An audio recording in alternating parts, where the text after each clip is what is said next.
Hello everybody, here we find ourselves at Buffelshoek Dam. I'm not sure what you're looking at now, if you've got the drone shot or the goose shot. We've got the drone shot.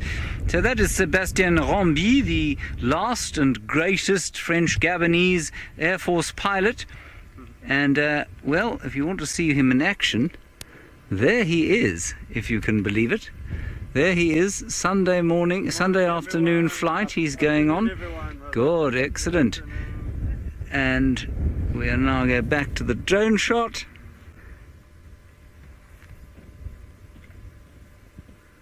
And that's Buffelshoek Dam that you're obviously looking at now. A magnificent waterhole for the animals to come and drink at, which they really enjoy. We'll give you all a wave. Hello. And now Sebastian will try and achieve a picture of the lions. While he hies his way across, we can have a look at the geese, if you like. Wonderful little goose family that we have there. Very gorgeous, and Sebastian's now doing a low-level, under-the-radar flight. There's a little goose getting lost. Right, and back to the drone we go. Right, let's see if we can get a picture of those lions, which are the other side there. Just on the corner on the right, that is correct.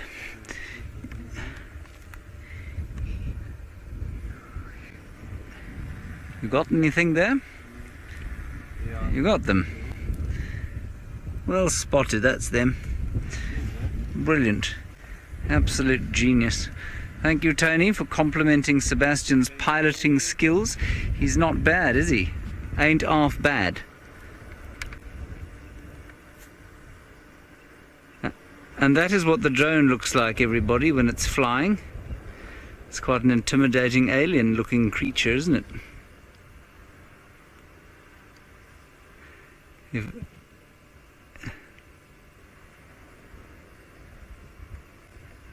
That's quite fun, isn't it, to be able to do all that? Right, from one massive cat we're going to go to a smaller one, but just a little bit taller than your garden variety domestic cat. Just a little bit taller indeed, but so exciting to see my first serval in ages here in the Mara, and one animal that we've had very special opportunities to spend some time with. And isn't it she absolutely gorgeous? I wonder if this is the same serval that we've spent so much time with in this area. No, sorry, it's not, because that is definitely not a she. Flick of the tail, that's most definitely a male serval. So there we go. We spend a lot of time with female servals around here. This is a male serval, and the birds are going absolutely crazy at his presence. So this is a cat that looks a little bit like a miniature cheetah, but it is something that is completely different. It is, as James told you, not much bigger than your domestic house cats, but that short tail is normal for a serval. They've obviously got those massive ears, quite elongated faces, and they are exceptionally powerful jumpers. That's the way that they hunt. They launch themselves up into the air, grabbing birds and rodents, well, birds in the air and rodents as they land. And this is so exciting.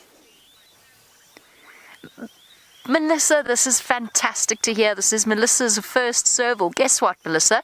It's Adrian's first serval as well. So you get to share that experience with him.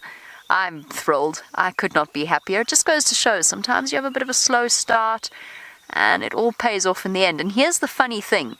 I looked at those little Franklin earlier, and I looked at them and I looked at them and I thought, you know, if I keep driving down this road, all I'm going to do is scare them. And what if one of them gets separated permanently from the adult? So we turned all the way, we went all the way back down the road and we took a different one. Now there's some good karma for us, hey Adrian? Good karma indeed. Look at him stalking. Well, there we go. There's our plan for the remainder of the afternoon. We're going to spend it with this male. He lay down right next to us earlier. Now, Joy, you say you thought they were only active at night. It's the funny thing about cats. Yes, although even if you read the books about servals, most of them will actually tell you that they're active both during the day and at night. And I'm just going to go catch up with him now. You'll usually find they're more active on cold and cloudy days, but he's not as relaxed as the females that we've seen in this area. It's okay, mister. So we're going to give him a little bit of extra room. I thought I'd lost him a moment ago, but he was actually lying right next to the car. And then, as I reversed back to see him, he shot out, basically from underneath our wheels. Not quite, but he was very, very close to us. Isn't he magnificent? Yes, folks, well, we've been following him, and he's definitely got intention in his eyes. There's a couple male impala up ahead, and his whole body posturing has changed. You can see how low he is to the ground. They're still probably about 60 yards off, but he's slowed down, he's stopped, he's been watching them, and now he's slowly making his approach. There we go, you can just see him, he's stopped behind that bush. Look at that posture, folks. Just going to sit here and try not to disturb him anyway. It's just Rexon coming up behind us there. He's been sitting with him in the bushes. So this is awesome to be able to see the leopard stalk. Now look at that, how invisible is he from behind, folks? Can you imagine him stalking you unknowingly? It'd be quite a frightening sight. So we're just going to pull up a bit, see if we can get any of this action. But without, the impala don't know that he's here. The wind is very strong in his favor. You can see by the intention, folks, that he's looking directly at something. And he looks hungry. He's almost licking his lips in anticipation.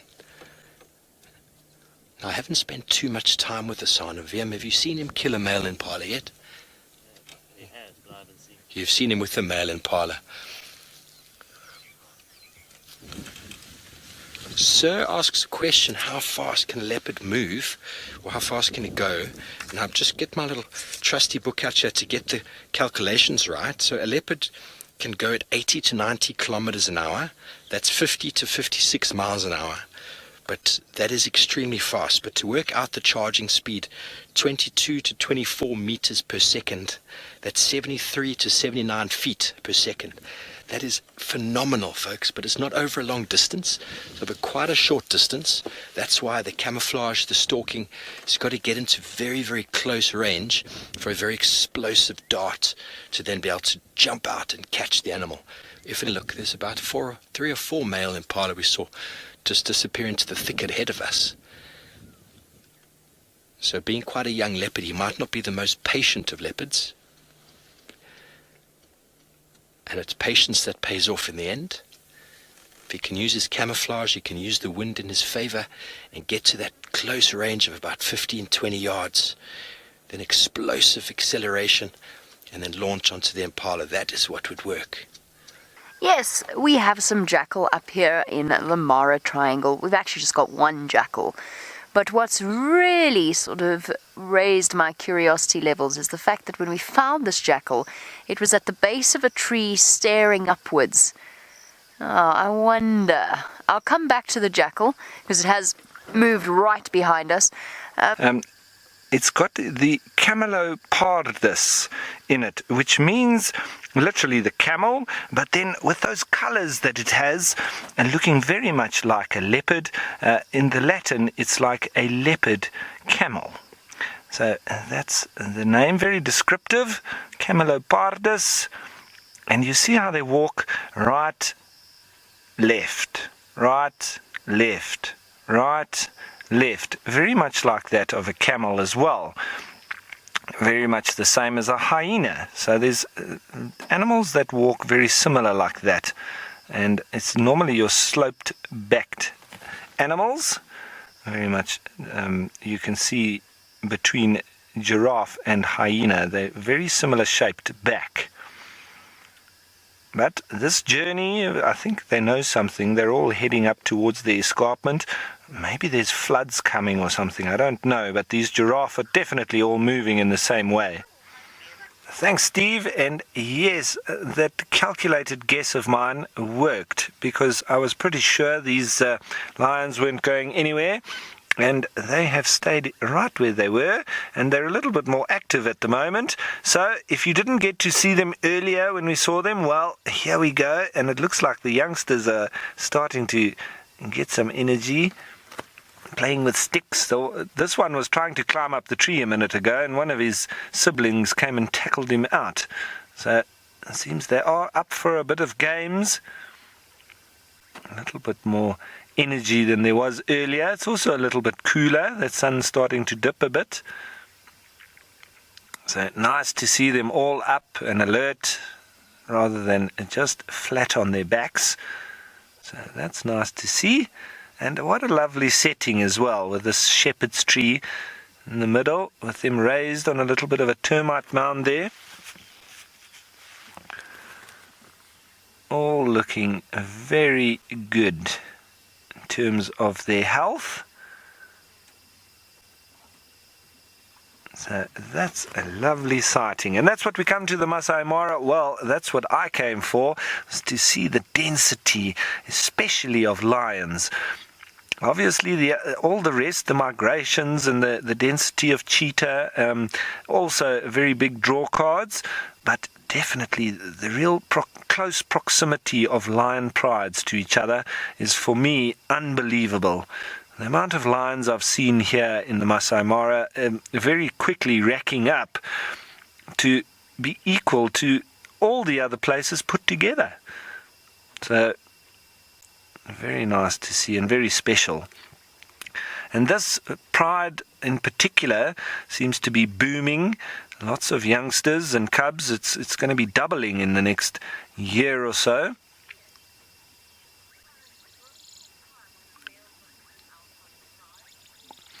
Ian, you want to know if it's an emotional time when the young males are driven out? Ian, I think we probably as humans attach more emotion to it than the animals themselves do, because the female, when the cubs are young like this, yes, she might be a little bit more emotional than when they are sort of adults and then they are driven out by a big male. I don't think that the lions are as emotional as we are as humans, and I think they accept it a lot quicker than we would. And it also goes to show when there is a death in the family or anything like that, they don't dwell too long on it and they move on, because life goes on, and it's like they live a little bit more in the moment than we do as humans. I don't think they really, yes, they might learn from the past, but I don't think they dwell in it. So the passing of individuals, I think, is forgotten quite quickly.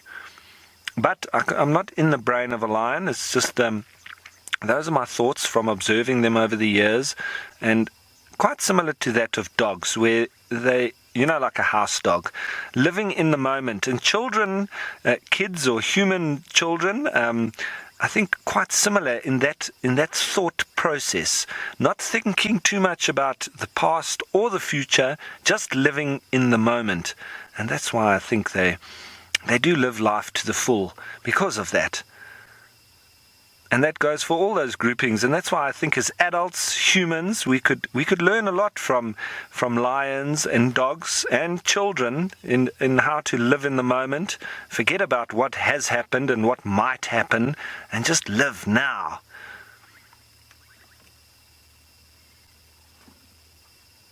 And I wonder what this female lion is doing there. She's obviously putting her claws up. That lions can very often mark by scratching on trees as well. Very good visual territorial marking. They also do use it to keep their nails in good nick, so they will sharpen it. Well, let's see if this one can get up.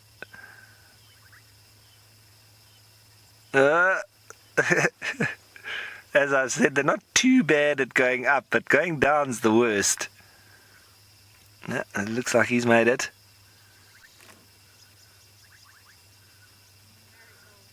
And all the rest of them just playing around at the base.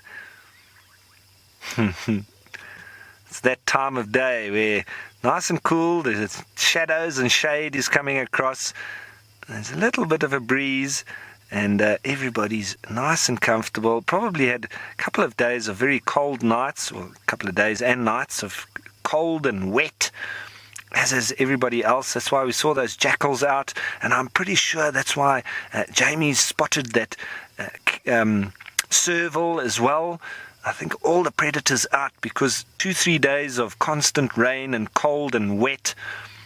I think everybody ready to have fun out in less or more dry conditions. Right, everybody, speaking of predators and large predators, let's head you on back to Steve with that prince of ours.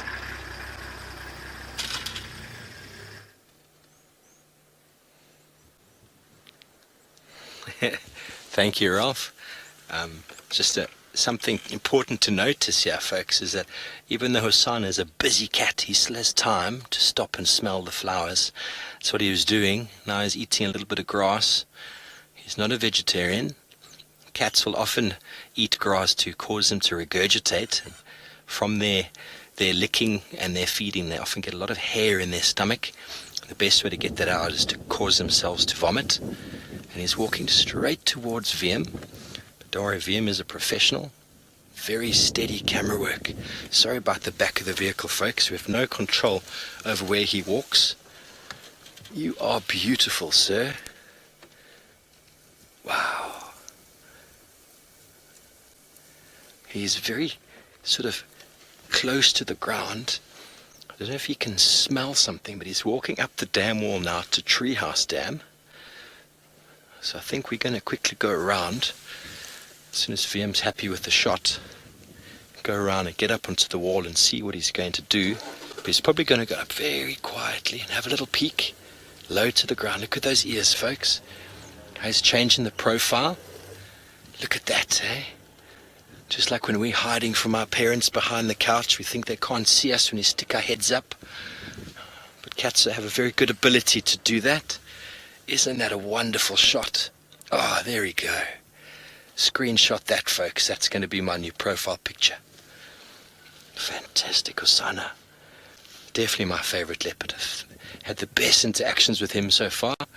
And those of you who were on drive with me that day, he graced me with his presence on my interview. He said, "Welcome to the family, Steve."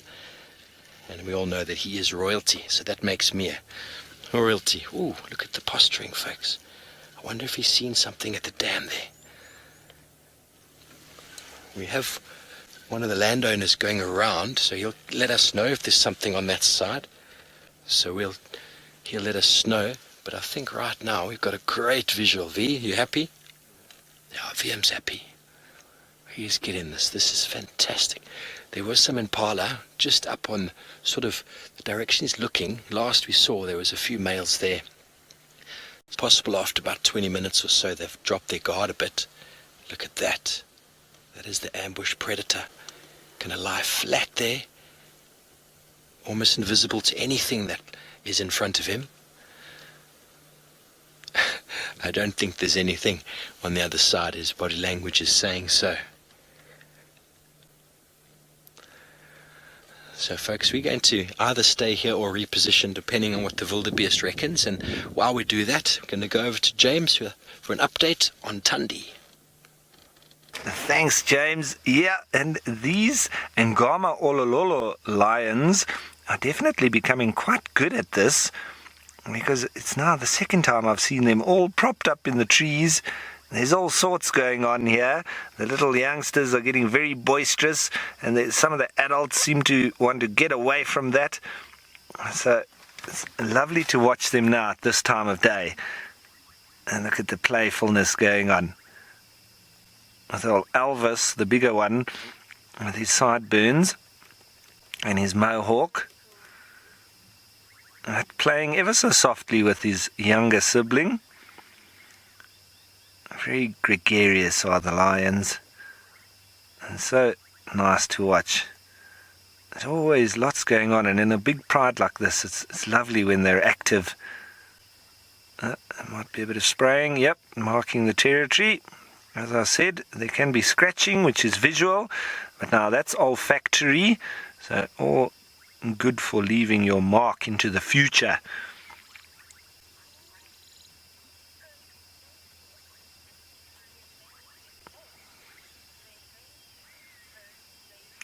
First lady, you want to know if when lions or male lions get old that they lose their mane hair.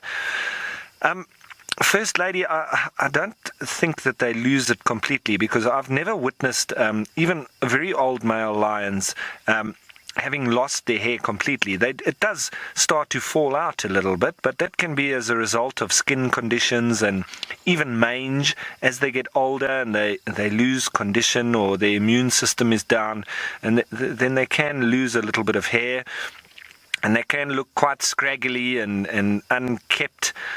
But for them to actually lose their mane, I don't think is quite true. Unless you can always prove me wrong on any kind of these questions, everybody. So I just tell you of what I know and what I've experienced. I've never seen a male lion having lost his mane. I have seen older males that have lost some of their hair, however.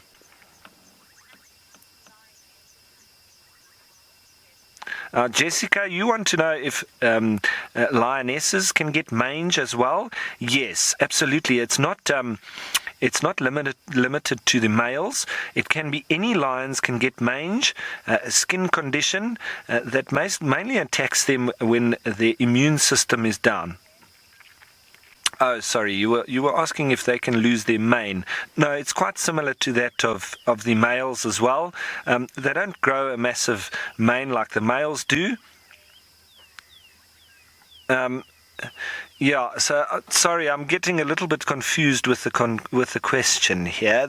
But let's just continue watching them. The females, of course, they can get mange like the males can. It doesn't. It's not limited to males, but they will then lose a little bit of hair, and they don't get manes like the males do. So I'm just trying to cover all my bases there, because we had a little bit of breakup with our communication, but I hope I've covered your question there.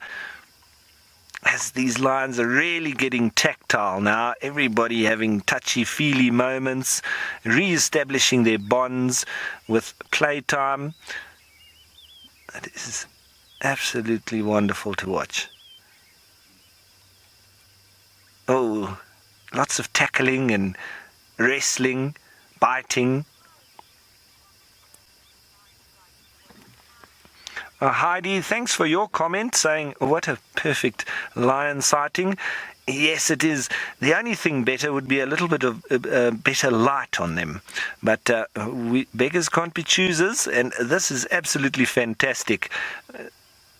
With them all alert now and playing, but the sun's disappeared down behind the escarpment, so unfortunately we don't have that golden light as you see in the background on them, but we'll take what we can get, and watching these youngsters climbing up the tree is really fascinating, so I really enjoy it. And that's important lessons to be learnt there. Even climbing trees, lions, they do need to learn this skill. They're not as good at it as leopards, and they need to be very careful because there is risk involved. Once they hurt themselves, it's not as easy as it is for us going to the doctor. And so everybody, thank you for watching Safari Live on the Kenyan side of things. We're just about finishing up here, but what a wonderful way to finish our side of the Sunset Safari, watching lions climbing or falling out of trees. And we're going to be sending you over to South Africa and Hosana in the beautiful golden light. Thanks very much, Ralph and Jamie, for your contribution this afternoon. Oh, he's been sitting so nicely for so long there, and now he's suddenly got some steam in him. Vim has been taking some amazing footage of him with the backlit, so I think it's time for us to move. Doesn't seem to have too much intention in his posture as he did before, but isn't that a glorious picture? He is getting so big. All the viewers back there probably have seen him from a little cub. I saw that video the other day of Watch Hosana grow. Amazing to see how he's changed in such a short period of time. Yes, so to go back to that comment from earlier, those jowls are definitely starting to form. If this was the first leopard you saw, you'd think it was quite a big one. So folks, please send through your questions at #SafariLive. Send your comments through. I know this is gripping stuff, but feel free to ask me questions. See what information we can come up with. I will continue to divulge all my information that comes across without boring you too much. I know you're all just on the edge of your seat like I am, just watching him move. It's just wonderful to see them move. And in the daytime with this light, awesome for the photographer. The other two vehicles I can see have got quite expensive cameras, so they must be getting amazing photos of royalty, of the little prince. So there's birds are calling, there's woodhoopers calling, the franklins are calling, all sorts of things know that he's around, and it's quite nice to have birds and animals like that, because you can follow the movement of the leopard if you lose him by the sounds of everything basically getting absolute fright as he approaches. and I thought James was a musician. Did I get it right that James said he saw a mosque swallow? I didn't think you got mosque swallows here. That would be very interesting. I've seen them up in northern Kruger. Yeah, no, I don't think he did think so. I don't think you should get them here. If you do, it was a very, very strange sighting. Northern Kruger, you get them. Okay, well, folks, look at the posturing. Don't know what he's seen, but look at his body language. Let's just stand by and see what goes on here. Might have seen a steenbok or a duiker, a scrubber, something very camouflaged in the grass. Just watch how he gently puts forward those feet. The ears are flat, the focus is directly in front of him. Don't know if he's actually seen it or maybe just heard something.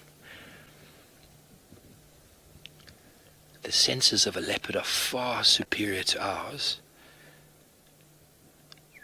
But you can tell by the way he's looking, he's definitely heard something. Something has attracted his attention. And it's in a bit of a black monkey orange thicket there. So quite tricky to get in. We did a big loop to come around. So it'd be quite a nice place for a duiker to sort of camouflage itself. Just going to stay right here. Just going to look at those spots. They're invisible, folks.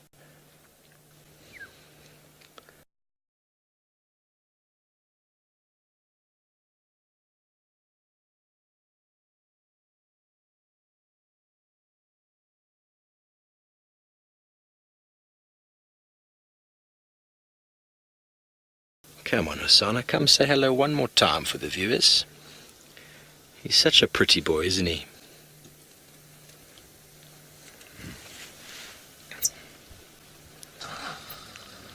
Yes.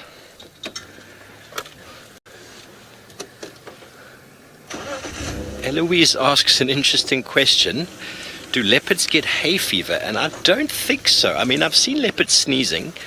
I don't think that's got anything to do with any fever or any sort of allergies that they might get. Sorry about the angle. V, is that alright there for you? Just get him as he crosses. He's going to...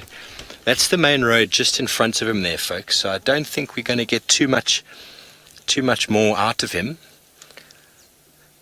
So walking through the long grass like this, I think genetically if leopards had an allergy or things affected them like that, they were kind of sort of genetically would lose that, or it would affect them in such a way that it just is quite a hindrance to walk through. I mean, they eye level with the grass all the time. They don't have any tablets. There we go. What's he doing? Looks like the grass is definitely green on the other side, folks. That is little Gari that he's looking into.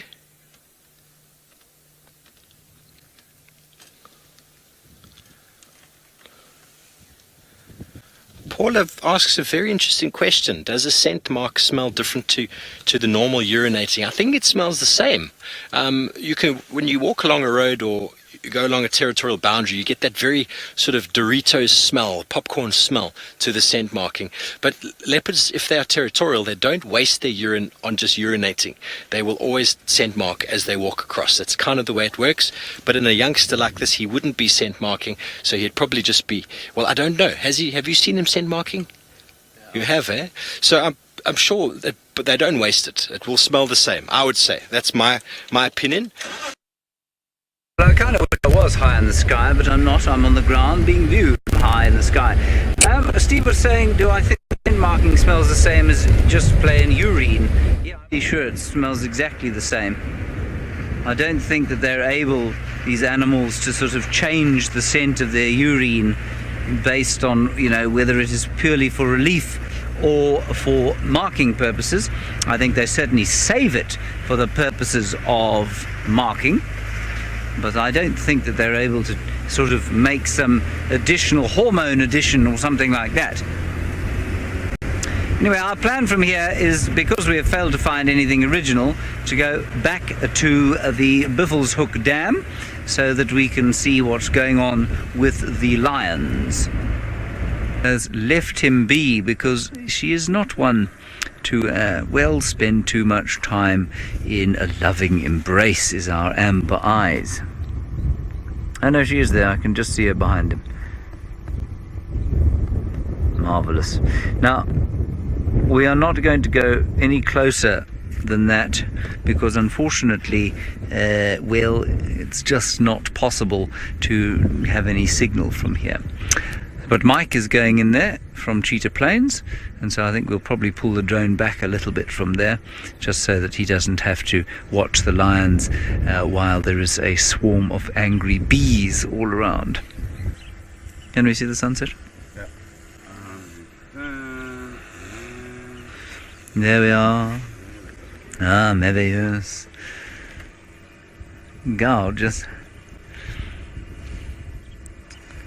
Very, very beautiful indeed. And there's a bit of picture break up there. I think he's probably just a little bit high. And I mean altitude, of course. Okay, good. Well, that was Buffelshoek Dam. I wish we could get a little bit closer to those lions, but I'm afraid we cannot. Would you like to land? Do you need to land? Okay, we're going to bring the drone down in front of us. You can stay with us if you'd like to, otherwise you can go to Steve. I'm not sure what Rebecca is going to want to do. Oh, we're going to stay and watch Sebastian land.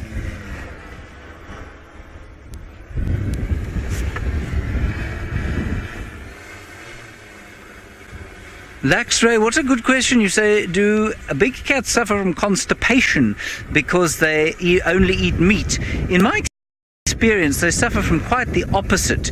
They've obviously got a very different digestion from ours, and it's a lot more acidic, and they've got the bacteria to cope with the amount of meat that they eat. But no, I would say that constipation is the very last thing I've ever seen on lions or leopards or cheetah. And quite often what they produce is like, and I'm not being facetious here or trying to make a joke, it's like tar. It's like a sort of thick tar. It doesn't smell like tar. It smells like, well, I imagine the bowels of hell smell. But no, they don't suffer from constipation. They do eat grass, and we think that's to line the intestines to perhaps help the passage of the stuff through. We're now waving, of course, at you. Hello, from the drone. There we go. And while we do that, we're going to go across to Steve, who has got an animal that a lion would like to eat.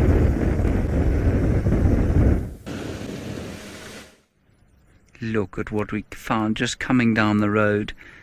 I can't believe it. Nowhere near where we were looking. Absolutely nowhere near at all. Oh, it's just too sweet. I'm sure she's got a kill somewhere here. I'm just going to quickly call on the Game Drive channel. Bernie, do you copy Bernie?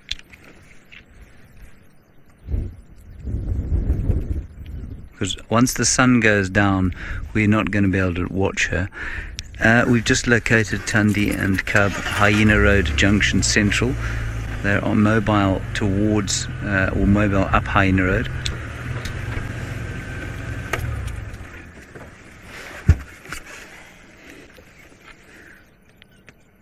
Then I think the rule is, view until sundown, so I will stand by for you to get here.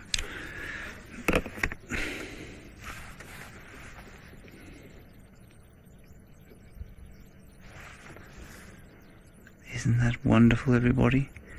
Now, let's see where she goes. The best part of that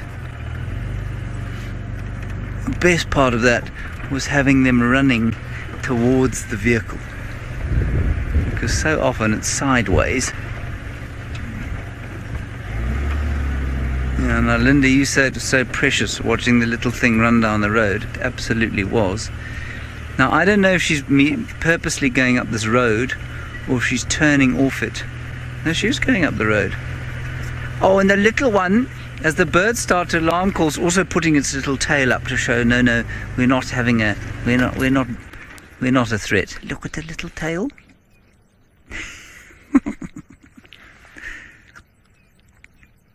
I think they're going back onto the main road here. I think we just got in their way. That's why they came around this way. So we'll just back off here.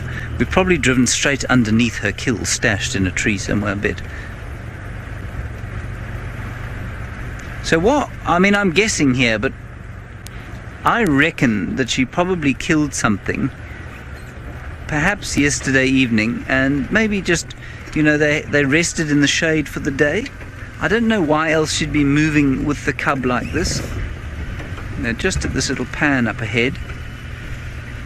Marvin is in the way, of course. Let's just let her go there. Oh no, I mean, it's just unspeakable. Look at the little white tail.